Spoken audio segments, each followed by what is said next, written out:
Ang pagpunta sa Western Conference Finals noong nakaraang season ay tila nakalimutan na ng mga tagahanga. Lalo na matapos matanggal si Darvin Ham bilang head coach kahit na nagawa niyang makuha ang unang NBA in-season tournament title ng Lakers noong nakaraang taon. Inaasahan ang pagkapanalo sa Los Angeles at habang tumatanda si LeBron, tumataas ang pangangailangan na magtagumpay at makipagkompetensya para sa isa pang titulo ngayon. Si JJ Redick na ang bagong head coach ng team dahil sa kanyang analytical approach at malapit na relasyon kay James. Pero karamihan sa sitwasyon ng Lakers ay nananatiling pareho. Isa sa mga kilalang bagay sa NBA ay palaging naghahanap si Pelinka at ang front office ng paraan upang mapabuti ang kanilang tsansa na magtagumpay sa paparating na season. Magagawa kaya ng Lakers ang isang trade bago magsimula ang training camp? Kung mag-pull off ng trade ang Los Angeles, isa sa mga players na ito ang magiging target nila. Jerami Grant. Mukhang malamang na ipagpalit ng Portland Trail Blazers si Jerami Grant. Ang veteranong forward na ito ay 30 taong gulang na at hindi bagay sa timeline na itinatayo ng Blazers kasama sina Scoot Henderson, Shadon Sharpe at ngayon ay ang first-round pick na si Donovan Clingan. Si Grant ang tipo ng player na desperado ang Lakers.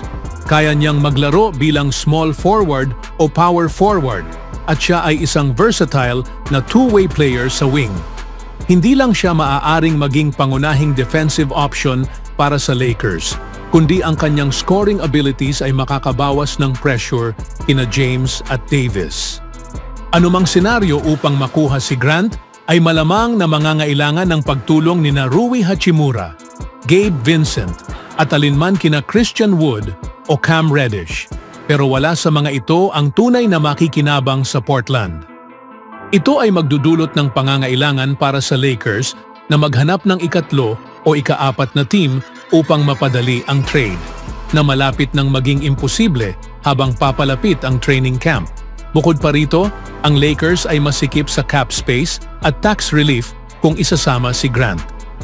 Maganda ang ideya pero mahirap isipin na matutuloy ang deal na ito ngayon.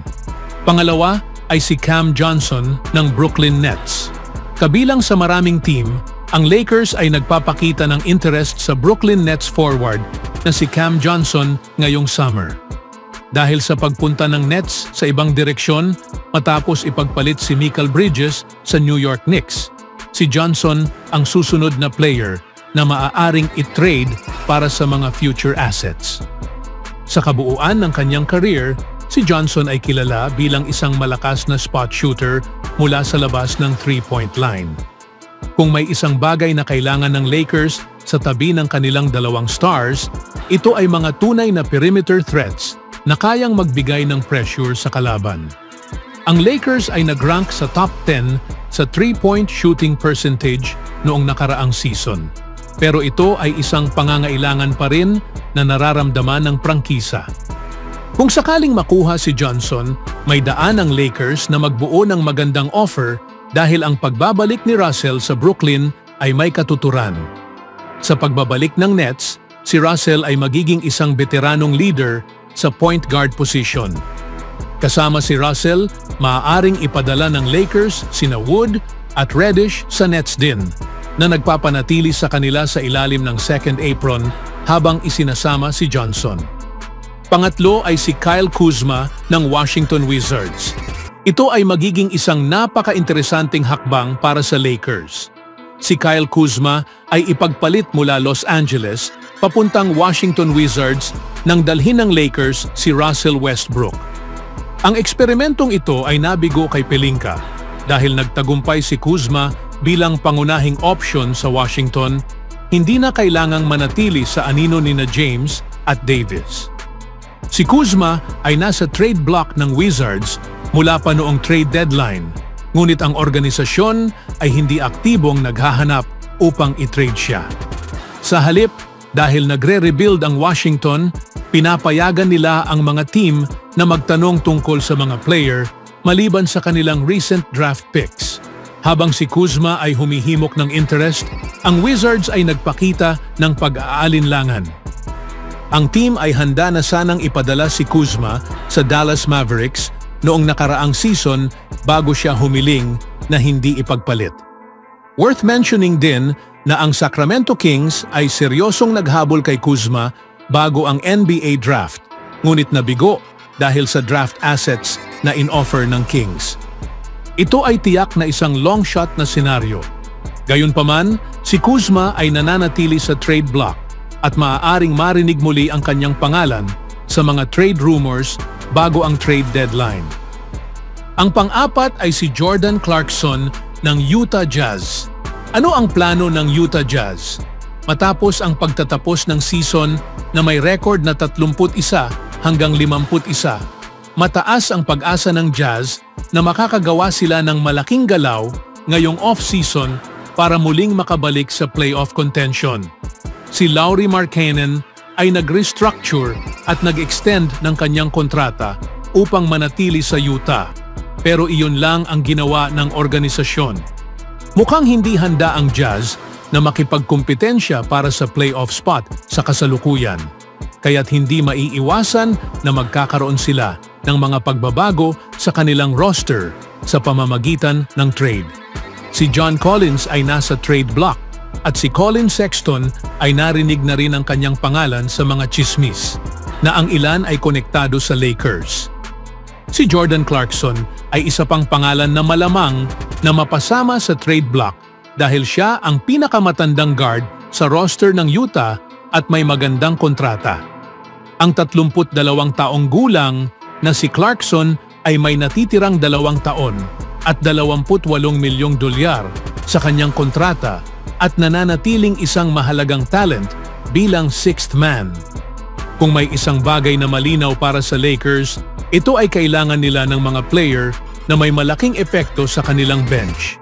Higit sa lahat, kailangan ng Los Angeles na magdagdag ng mga player na may playoff experience at handang magdala ng team sa malalim na post-season run. Pagkatapos ng lahat, ganito ang uri ng mga player na mayroon ang Lakers nang manalo sila ng kampyonato sa NBA bubble. May karanasan si Clarkson na maglaro kasama si LeBron noong pareho silang nasa Cleveland Cavaliers at maaari niyang tulungan na pamunuan ang second unit ng Lakers kasama si Austin Reeves. Kung may kaya man ang Lakers na i-offer na magugustuhan ng Jazz ay isang ganap na ibang tanong. Pagdating sa bench scoring at karagdagang lalim sa backcourt, si Clarkson ay tiyak na isang option sa trade market para sa Lakers at anumang ibang team na naghahanap ng veteranong scoring guard. Sa ibang balita naman, hindi nagawa ng Golden State Warriors na gumawa ng malaking galaw ngayong off-season na nagdulot ng isa pang nakakainis na summer para sa mga tagahanga ng Dubs. Bagaman si Stephen Curry ay kagagaling lang sa pagkapanalo ng gintong medalya, marami ang naniniwala na ang kanyang Warriors team ay malayo sa pagiging titulo contender. Noong nakaraang season, may mga ulat na ang sentro ng Chicago Bulls na si Nikola Vucevic ay maaaring maging target ng trade ng Warriors, ngunit wala pang naganap na galaw hanggang ngayon. Nang tanungin tungkol sa potensyal na trade at sa mga chismis na bumabalot sa kanyang pangalan, sinabi ni Vucevic na wala pang konkretong impormasyon sa ngayon. Sa karamihan ng mga kaso, ang mga ito ay talagang haka-haka lang, sabi ni Nikola Vucevic sa Serbian outlet na B-Sport. Siguro may usapan ang mga team, siguro may pag-uusap, hindi ko alam. Pero kung may tawag man sa pagitan ng mga team, agad itong lumalabas at iniisip ng mga tao na iyon na iyon. Wala akong natanggap na impormasyon na ako'y iti-trade o ano pa man. Nag-average si Vucevic ng 18 puntos, 10 rebound at 3 assist para sa Bulls noong nakaraang taon na may shooting percentage na 48% mula sa field at 29% mula sa 3-point line.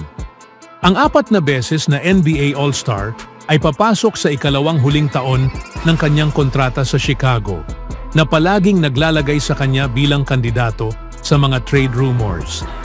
Ang tanging nakuha ko ay nananatili ako, na ako'y inaasahan nila na gusto nila akong manatili dito. Kung ang mga resulta ay tumugma sa kalidad ng team, maaaring nakamit namin ang ilang tagumpay at wala na sana ang lahat ng mga kwento na iyon. Hindi namin nakuha ang season na inaasahan namin. Hindi namin naabot ang layunin na makapasok sa playoffs. Kaya't lohikal na mag-isip ang mga tao tungkol sa mga pagbabago at magsimula ang mga kwento, sabi ni Vucevic. Sa totoo lang, hindi ko masyadong pinapansin ito dahil wala akong kontrol dito. Hindi ako free agent, kaya hindi ako makakapili. Hindi pa tiyak kung gagawa ba ng galaw ang Warriors bago magbukas ang season. Ngunit pinaniniwalaan na kailangan nilang gawin ito kung nais nilang muling maging contender para sa kampyonato ng NBA. Makukuha na kaya nila ang sentro ng Bulls o di kaya'y pagkabigo na naman? Ano ang masasabi niyo mga kaibigan? Always do it on my own, so I gotta get through it. And the only thing I know is to love what I'm doing. Never give up, never slow, till I finally prove it. Never listen to the no's, I just wanna keep moving. Keep my head up when I act, head up, that's a fact. Never looking back, I'ma keep myself on track.